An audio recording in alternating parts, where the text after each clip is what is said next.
Selon Victor Hugo, lire c'est boire et manger, l'esprit qui ne lit pas maigrit comme le corps qui ne mange pas. La formation et l'éducation d'une intelligentsia africaine passent inéluctablement par la promotion des espaces de lecture, notamment les bibliothèques. Toutefois, quel avenir des bibliothèques classiques aujourd'hui face aux bibliothèques virtuelles? Bienvenue dans le Talk Afrique, le thème du jour, bibliothèques virtuelles et classiques, les défis pour l'éducation en Afrique. Et nos invités du jour, Madame Koulibaly Cécile, elle est coordonnatrice des activités de l'enseignement supérieur et de la recherche scientifique de Côte d'Ivoire. Je reprends, coordonnatrice des activités de la bibliothèque virtuelle de l'enseignement supérieur et de la recherche scientifique de Côte d'Ivoire. Bienvenue, Madame.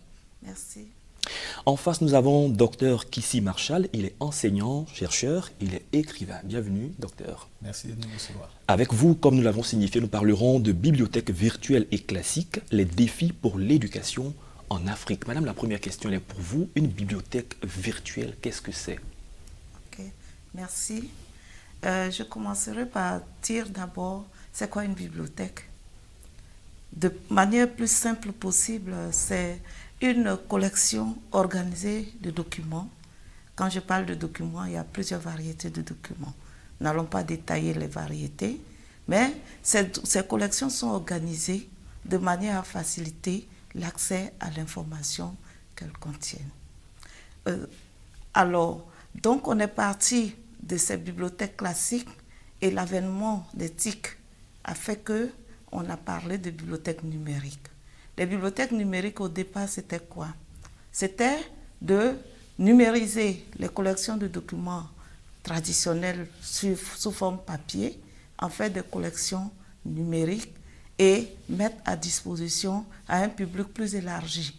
Vous voyez que le document physique ne peut se promener lui-même. Mais tant qu'on ne se déplace pas vers lui, on ne peut pas l'avoir. Il fallait faire des prêts physiques. Mais avec les bibliothèques numériques, le partage de l'information va s'accroître. Donc la numérisation va permettre de facilement transposer des collections de documents sur des CD, sur aussi des bibliothèques en intranet, sur des espaces en intranet. Mais très rapidement, la révolution dans l'édition scientifique, dans l'édition de manière générale, va conduire aux bibliothèques virtuelles. Cependant, dans la conception des hommes que nous sommes, on fait un amalgame entre les bibliothèques numériques et les bibliothèques virtuelles. La bibliothèque numérique n'est pas obligée d'être en ligne. Bon, les éditeurs, eux aussi, pour le vocabulaire que nous connaissons généralement, utilisent le terme de bibliothèque numérique pour désigner les bibliothèques qu'ils mettent à notre disposition. Sinon, quand nous entendons virtuel, virtuel, ce n'est pas ce qui n'est pas réel, c'est ce qui est accessible à distance, via le réseau, via notamment Internet. Or, aujourd'hui, cette confusion de bibliothèques numériques et virtuelles se retrouve toutes sur Internet. C'est juste une révolution dans l'édition pour un partage plus élargi à des communautés partout dans le monde entier. Très bien, nous avons une spécialiste, on dira, nous avons des spécialistes sur notre plateau pour nous en dire plus. Je rappelle, madame, que vous êtes également présidente du consortium de la Fédération des associations de bibliothèques d'Afrique. Donc vous êtes vraiment l'une des personnes appropriées pour nous en parler. Docteur Kissi Marshall, vous êtes enseignant-chercheur, vous avez eu certainement recours à des bibliothèques sur toutes leurs formes. Est-ce que les bibliothèques aujourd'hui sont indispensables? Oui, absolument. Les bibliothèques sont indispensables parce qu'on ne peut pas concevoir même une université sans bibliothèque. La bibliothèque, pour moi, c'est le cœur de l'université. Parce qu'un étudiant, ce sont des recherches. Un étudiant, ce sont des lectures de tous ordres, à la fois des textes de littérature générale, des textes scientifiques, dans tous les domaines. Donc, pour moi, les bibliothèques sont incontournables. On a besoin de bibliothèques justement pour faire ses recherches. On a besoin de bibliothèques pour se documenter sur sa spécialité, pour savoir un peu les nouveautés qui se pratiquent dans notre domaine. Donc alors madame, de plus en plus, il y a des bibliothèques virtuelles qui s'ouvrent dans les différents États en Afrique. La Côte d'Ivoire est un cas palpable et vous êtes responsable de cette bibliothèque-là. Pourquoi de plus en plus on tend vers les bibliothèques virtuelles? Ok, merci. J'enchaînerai avec lui pour dire qu'il y a un auteur qui a dit que l'information, c'est comme le corps, dans le corps humain, le sang qui circule, c'est lui qui donne la vitalité au corps. Cet auteur-là a précisé que l'information scientifique est comme le sang de la science. Si on n'accède pas à l'information, on ne peut pas évoluer dans notre travail de recherche, de chercheurs, de scientifiques, etc. Donc face à ce grand défi pour nous, nous savons que les bibliothèques classiques sont des bibliothèques localisées entre 4 murs.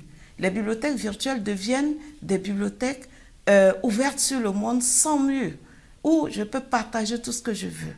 Donc, face à ce défi d'accès à l'information scientifique vraiment réelle, nous rejoignons aujourd'hui les éditeurs qui nous ont précédés en essayant de créer des collections, des bases de données, de documents, de bibliothèques numériques. Nous les rejoignons aussi en créant la nôtre, mais en donnant un contenu qui puisse servir aux étudiants, aux enseignants et aux chercheurs.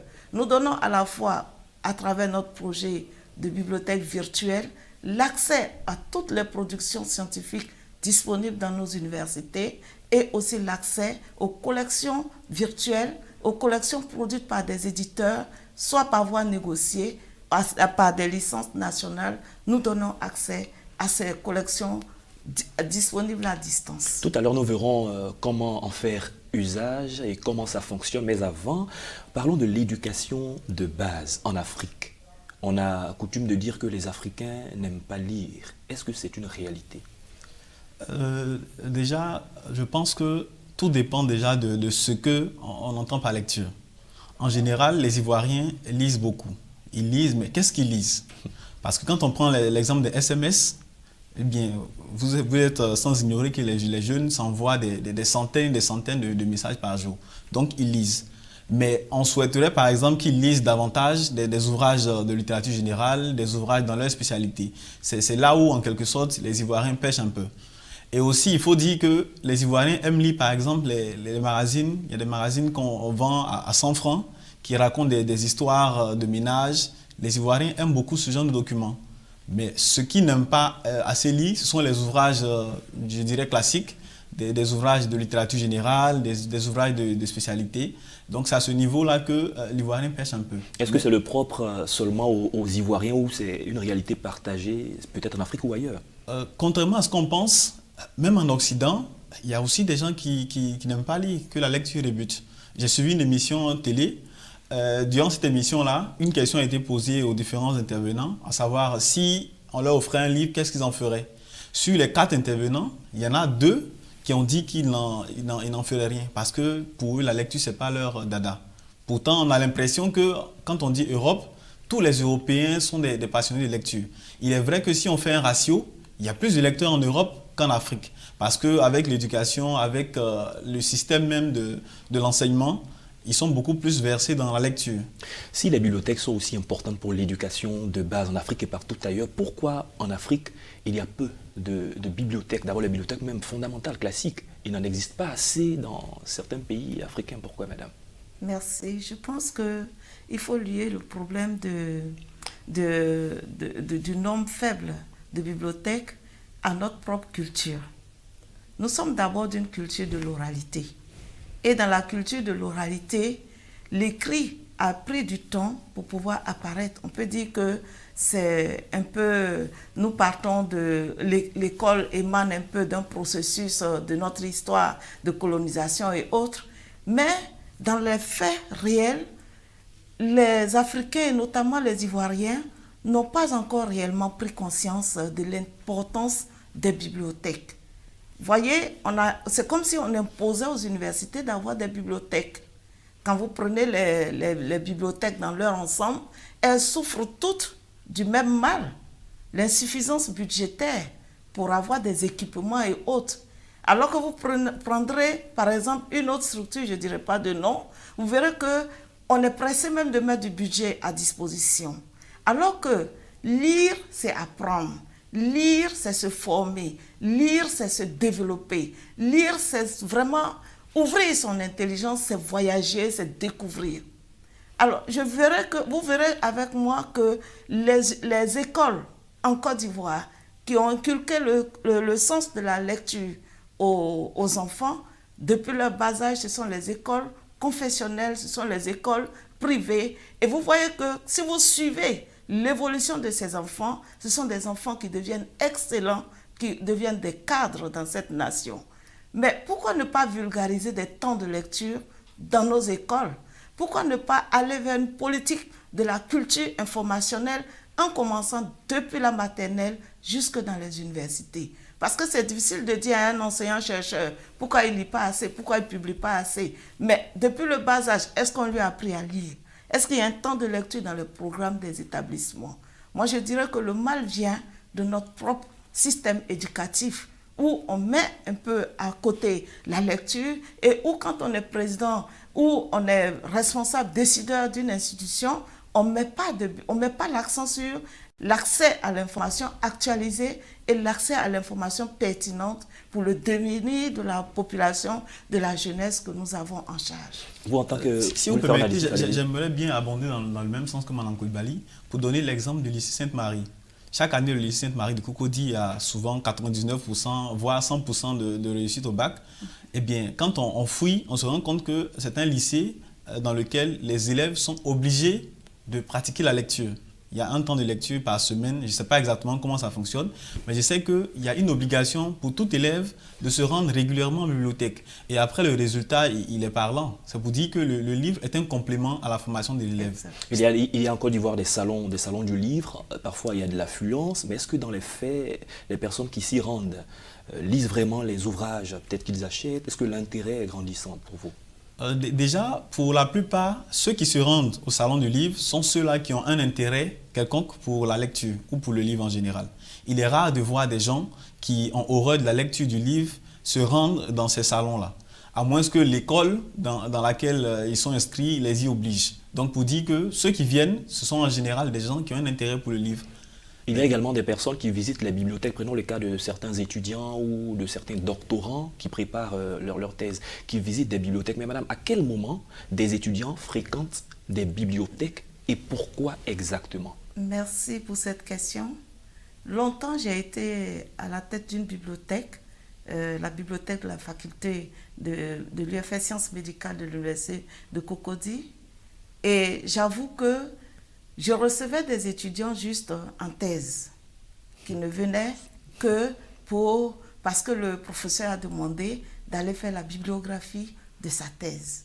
Et j'étais toujours malheureuse. Alors que je connaissais tellement de bases de données dans le domaine de la santé qui pouvaient les aider, même s'ils qualifiaient la bibliothèque dont j'étais responsable d'une bibliothèque vieille, de collection vieille, et ils trouvaient même que le personnel qui y travaillait était vieux. Alors, c'est là qu'est venue pour moi la volonté de créer une formation à la maîtrise de l'information en les orientant vers l'accès en ligne, sur Internet, où j'avais trouvé ces banques de données assez riches, ces programmes d'accès à l'information scientifique assez riches. Et jusqu'à aujourd'hui, je continue et internationalement, ça m'a donné le titre de formateur INARI, du programme INARI. INARI, c'est d'immenses bases de données accessibles à toute cette communauté de médecins, mais ils ignorent. Donc vous voyez qu'un étudiant qui vient à moi en thèse, pour moi, il est en retard sur tout ce qu'il aurait dû apprendre depuis la première année. Et ça guérit de certaines compétences et connaissances avant d'arriver à la thèse, qui lui serait plus légère au niveau de recherche. Donc pour moi, il faut former les étudiants, il faut renforcer les capacités des enseignants-chercheurs à la connaissance de ces programmes internationaux d'accès à l'information scientifique. Voilà, et j'ajouterai un exemple si vous permettez. Allez-y, madame. Alors, une de nos étudiantes qui finissait son cycle à la faculté de médecine d'Abidjan, de Cocody, et elle a eu une bourse pour aller aux États-Unis, pour aller faire des études. Et elle sortait de ce cours qu'elle trouvait un peu trop compliqué. Et puis, elle arrive aux États-Unis, elle peut venir vous donner son nom, elle peut venir témoigner sur votre antenne. Et elle arrive là-bas, elle se rend compte que dès qu'ils finissent, parce que les études postdoctorales, on suppose que vous êtes autonome, dès qu'on finit un cours, les Américains, les autres étudiants, tout de suite, on donne toujours un article à produire selon le contenu du cours. Et elle était en déphasage total. Et elle s'est rappelée qu'elle a pris le cours que j'ai donné à la bibliothèque. Et lorsqu'elle a commencé à mettre en application, elle s'est rappelée des techniques que j'ai montrées pour trouver l'information en ligne. Et tout de suite, elle a pu commencer pas à pas à s'en sortir. C'est pour vous dire que c'est l'ignorance qui fait que les étudiants ne fréquentent pas les bibliothèques et ils attendent la fin de leur cycle pour s'y rendre ou bien l'opportunité de faire un rapport de licence ou de master pour s'y rendre. Et il y a aussi le passé dont j'ai parlé, le manque de culture, de la lecture ou de l'information. Entrons tout de suite dans les bienfaits des bibliothèques virtuelles. Vous, en tant qu'enseignant et pour tout Africain, en quoi est-ce que les bibliothèques virtuelles sont quelque chose d'assez important? Tout à l'heure, Mme Camara l'a dit, malheureusement, nos bibliothèques sont peu nombreuses et même celles qui existent, en général, elles ont des bases de données qui sont assez dépassées, assez caduques. Donc, les bibliothèques numériques, justement, permettent de pallier ce problème et avoir accès à une information beaucoup plus, je veux dire, pertinente, une information, des publications qui sont récentes. Parce que s'il faut forcément attendre que ces livres-là arrivent dans nos bibliothèques, très souvent, le temps d'attente est déjà écoulé. Donc, il faut aller vers une ressource qui est disponible en temps réel. Et ces bibliothèques-là, justement, il y en a à foison, notamment Ken Info, il y en a aussi Erudu.fr, revue.org. Donc, ce sont des bases de données auxquelles on peut accéder en temps réel. Est-ce que ces bibliothèques aussi vont aider à résoudre le problème de la fuite des cerveaux des personnes qui vont sur d'autres continents pour une formation qui n'existe pas sur place et qui ne reviennent plus? Est-ce que ces bibliothèques vont régler aussi ce problème? Pas en totalité, mais dans une certaine mesure, bien sûr que oui, parce que souvent, on demande à aller pour avoir accès à un certain nombre de documents. Et ces étudiants-là pourront donc s'appuyer sur ces sites web-là, sur ces bases de données, pour avoir l'information dont ils ont besoin pour avancer dans leurs travaux. Alors madame, vous qui êtes une habituée des bibliothèques, que ce soit classiques ou virtuelles, comment ça fonctionne, les bibliothèques virtuelles? Les bibliothèques virtuelles, c'est simple. Quand je regarde un peu la politique que nous sommes en train de mettre en place, nous sommes en train d'intégrer le mouvement qu'on appelle l'open access, l'accès libre à l'information. Voilà. Et dans ce mouvement, nous offrons déjà, notre plateforme, elle est accessible, libre et gratuite. OK. Ça, c'est ce que nous pouvons faire pour nos étudiants, nos utilisateurs, mais nous sommes en train de déployer progressivement cette conception de l'accès à l'information en ligne. Ce qui suppose qu'il y a des contraintes. Il faut disposer d'ordinateurs, il faut disposer d'une connexion Internet, mais en tant que travaillant dans une université virtuelle, je pense qu'il y a une nouvelle génération qui étudie à distance. Et on ne peut plus parler que de bibliothèques classiques, même si parfois on les oriente vers les collections classiques qui y existent. Mais déjà, quand on parle de moderniser l'enseignement, et c'est le contexte de la mise en œuvre de la réforme du système LMD, qui suppose qu'en licence, master, doctorat, on doit développer l'usage des TIC pour entrer dans les standards internationaux de l'enseignement. C'est une mesure qui s'impose aujourd'hui en Afrique à toutes les universités, à tous les milieux académiques et de recherche. Donc, si nous allons vers cela, il va falloir qu'on modernise aussi progressivement nos bibliothèques pour permettre que les gens y aient accès. Voyez les collections que nous pensons être notre propriété, nous pouvons simplement créer des plateformes avec des codes. Quand nous avons pris, il a parlé tantôt de Kerninfo, nous avons pris ça à l'université virtuelle en appui aux autres universités classiques. On a pris un abonnement à Kerninfo avec le consentement de l'éditeur, du groupe d'éditeurs, du responsable exécutif de Kerninfo. Avec son appui, nous avons fait une campagne de sensibilisation dans toutes les universités publiques de Côte d'Ivoire, juste pour leur montrer qu'il y a une autre manière de lire, il y a une autre manière d'apprendre, il y a une autre manière d'avoir l'information apportée et immédiatement, pourvu qu'on soit abonné. Et si on est abonné, on vous donne que dans toutes les universités où les enseignants-chercheurs, les étudiants se sont inscrits, nous avons créé une plateforme pour eux à l'université virtuelle et nous avons donné des codes d'utilisateurs et des mots de passe leur permettant d'arriver à ces banques de données. Il y a aussi les ressources de EIFL. Je disais tantôt qu'aujourd'hui, en tant que bibliothécaire, nous sommes obligés de travailler en réseau, de travailler en consortium. Et en tant que coordinatrice du consortium des bibliothèques de l'enseignement supérieur en Côte d'Ivoire, dénommé COBESI, nous sommes inscrits via encore le canal de l'université virtuelle, nous sommes inscrits à EIFL, nous sommes membres de EIFL qui met à disposition de nombreuses ressources électroniques que nous devons partager. Et actuellement où je vous parle, Premium Numérique nous a mis à disposition pour une période test de 3 mois ces ressources numériques qui font tellement d'ouvrages. Nous pensons que les budgets ne suffisent pas. Il faut changer notre politique d'accès à l'information pour aider nos utilisateurs. Pour aider les utilisateurs, nous parlons de comment avoir accès à ces bibliothèques, excusez-moi, à ces bibliothèques numériques, à ces bibliothèques virtuelles, comme vous l'avez dit si bien, madame, et vous l'avez très très bien expliqué. Il est prévu en Côte d'Ivoire un grand ouvrage, un chef-d'œuvre qui va abriter aussi une bibliothèque numérique. Quel sera l'impact de cette bibliothèque que la Côte d'Ivoire va recevoir sur la sous-région, sur l'Afrique et sur les Ivoiriens eux-mêmes?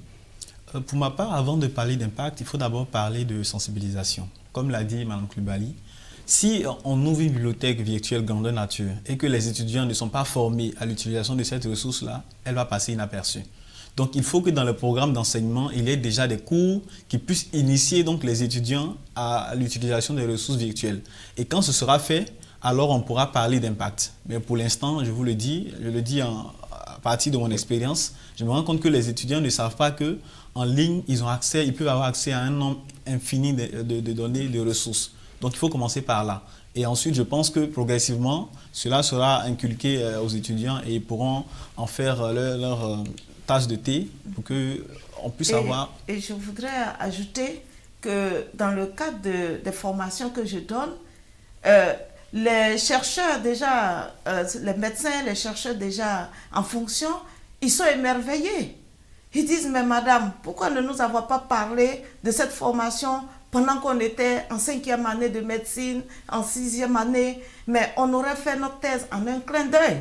C'est l'ignorance. C'est tout simplement l'ignorance. Est-ce qu'avec l'évolution technologique, les bibliothèques virtuelles, on n'arrivera pas à un moment où les bibliothèques classiques fondamentales ne seront plus visitées ou vont disparaître? Est-ce qu'on n'arrive pas Moi, je ne parlerai pas de disparition des bibliothèques classiques. Plutôt, je parlerai de modernisation des bibliothèques classiques. Une bibliothèque classique, c'est d'abord un tiers-lieu. Un tiers-lieu de communauté qui se retrouve. Par exemple, je suis chez moi à la maison, je ne suis pas inspirée pour travailler, je me retrouve à la bibliothèque, mais les bibliothèques doivent renforcer leurs capacités. Capacité en documentation, ne plus se contenter que des collections physiques, mais aller aussi vers des abonnements de collections électroniques. Il va sans dire qu'on donne les moyens aux bibliothèques. Et moi aussi, je pense que je pars de mon expérience pour dire qu'un bibliothécaire, un documentaliste, aujourd'hui, ce n'est plus celui qui est assis à traiter des documents et derrière une vitrine. C'est celui qui va au-devant des besoins des utilisateurs et qui forme les utilisateurs pour leur permettre d'exploiter toutes les opportunités de collection disponibles physiquement ou virtuellement. Quels pourraient être les enjeux des bibliothèques virtuelles pour l'Afrique? Bon, déjà, permettez-moi de réagir à la question que vous venez de poser tout à l'heure pour dire que je ne vois pas comme une opposition entre les bibliothèques classiques et les bibliothèques virtuelles. Au contraire, elles sont complémentaires. Comme l'a si bien dit Mme Coulibaly, certaines bibliothèques aujourd'hui dans le monde, les grandes bibliothèques, ont une plateforme en ligne qui permet par exemple à l'étudiant de vérifier si un livre est disponible dans les rayons. Si ce n'est pas le cas, comment commander pour que la bibliothèque puisse en disposer? Donc déjà, il y a une complémentarité entre les deux. Donc il ne faut pas les opposer plutôt. D'accord, maintenant quelques enjeux. Les enjeux, c'est déjà d'abord d'aider la recherche à gagner en qualité. Parce qu'un problème majeur dont souffrent nos universités, c'est l'accès aux informations, l'accès donc aux produits des recherches. Quand vous prenez les sciences exactes, nos chercheurs trouvent très souvent des recettes, ils trouvent souvent des théories, ils trouvent des choses concrètes qui peuvent aider la population à vivre mieux. Mais ces choses-là ne sont pas connues. elles sont seulement confinées dans des documents qui restent dans le cercle fermé des universitaires. Il faut que les bibliothèques virtuelles, par exemple, aident à démocratiser ce savoir-là pour que tout le monde, même depuis le village, tant qu'on a accès à une connexion Internet, on puisse avoir accès à cette information. Donc Merci. pour moi, c'est ça. C'est dans cette perspective-là que je vois l'impact des bibliothèques virtuelles. Merci, docteur Kissi. En 30 secondes, madame, nous allons conclure avec vous en 30 secondes. Les prochaines étapes ou en termes de défis pour les activités dont vous assurez la coordination au niveau des bibliothèques virtuelles en Côte d'Ivoire. Ok. Je dirais qu'en 2018, nous avons numérisé 6525 thèses et mémoires à l'université Nangui-Abrogwa et l'université Félix Houphouët-Boigny avec l'appui de la fondation MTN. Et aussi, cette année encore, avec l'appui de la même fondation, nous avons numérisé 1247 thèses à l'université Alassane Ouattara. Et toutes ces thèses sont en train d'être mises en ligne. Je voudrais juste rassurer Dr Kissi que nous pensons à la valorisation de la production scientifique au plan national. Merci, madame. Parce que nous sommes dans un réseau et le WACREN, et dans ce réseau-là, il est demandé que chaque université puisse disposer d'un dépôt institutionnel. Un Merci dépôt bien, madame. institutionnel, c'est tout document que vous produisez, que vous y mettez pour que les utilisateurs en local puissent. Et déjà, la bibliothèque virtuelle joue le rôle de bibliothèque nationale scientifique dans le cadre de dépôt numérique national. Et nous sommes inclus dans ce projet qu'on appelle LibSense et nous allons déployer des activités à partir de maintenant jusqu'en 2020 pour toutes les bibliothèques universitaires en Côte d'Ivoire. Merci bien, madame Koulibaly Cécile. Je rappelle que vous êtes coordonnatrice des activités de la Bibliothèque virtuelle de l'enseignement supérieur et de la recherche scientifique de Côte d'Ivoire. Merci, docteur Kissi Marshall. Vous êtes enseignant, écrivain. Avec vous, nous avons parlé de bibliothèques virtuelles et classiques, les défis pour l'éducation en Afrique. C'est la fin de cette émission. Merci à tous de l'avoir suivi. Bonne suite de nos programmes sur Medi 1 TV Afrique.